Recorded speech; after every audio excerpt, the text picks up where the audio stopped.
head bones connected to the cervical vertebrae. Huh. Cervical vertebrae. Ew. It's weird that the most important part of rigging doesn't get mentioned a lot, putting the bones in the right place. A really good example of this is the clavicle. Even though the shoulders are sloping down, the clavicle is perfectly horizontal. Otherwise, when you shrug your shoulders, they would actually get further apart instead of going up and towards your ears.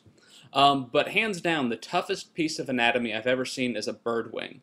Luckily, when we were out shooting reference footage, we got this one moment where the pigeon demonstrates exactly how a wing folds. Usually this happens so fast you can't see it, but I've probably looked at this 100 times because it's pure gold for animators. When it came time to model the pigeon, one of the things that we decided to do was that we modeled the wings perfectly to scale using the real proportions and everything from an actual pigeon wing.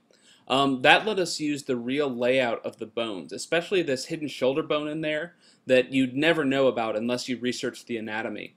Now, the feathers were also pretty tough, so we ended up just using set-driven keys to spread and fold the outside part of the wing. You just have to be careful that no matter what position they're in, each feather still stacks up in the right order and they don't intersect.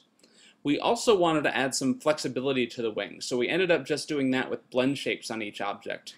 Originally I had this tied to springs so that they automatically bend according to the motion, but after doing 1 or 2 shots like that I realized that I hate rigs that move things on their own. It looks cool on a rigging reel, but the animator spends more time fighting the automation that it saves. So I prefer to keep things simple and just give the animator a control for everything. Now, one other thing that I tried with the pigeon is something called a broken rig. Broken rigging just means that the different parts aren't really connected. Now it sounds like that might be hard to animate, but in reality it's a lot faster because you're not spending as much time fighting with the rig. The spine of an actual bird is S-shaped, which is why they can extend their heads all over the place. But I just used a null instead of bones so that you can move the head anywhere you want without the limits of a normal skeleton. The only other control in there is that there's an extra null in the neck that just stays between the body and the head to help smooth things out. And that's also useful because we can scale that up and down to help keep the volumes on the neck right. Now, if you do go with a broken rig, you can always put some constraints on there as well, so if you need it to be connected for some reason, you can still do that. A good example of this would be when the pigeon is flying. We do want to keep the head locked to the body, so we just turn on the constraint. Now, there's one last trick that comes in really handy when you're doing IK chains, like for a leg. A lot of times people will build these in a perfectly straight line.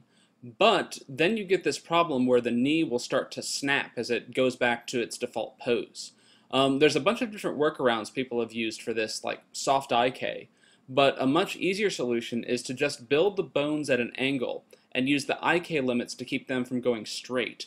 You still keep the geometry in the same place, but as long as the bones are slightly angled, you won't get that snap as they pop into place. Well, I'm on my way to Palm Springs for the world premiere of PI, so be sure to check out the website for the latest festival news and screening times.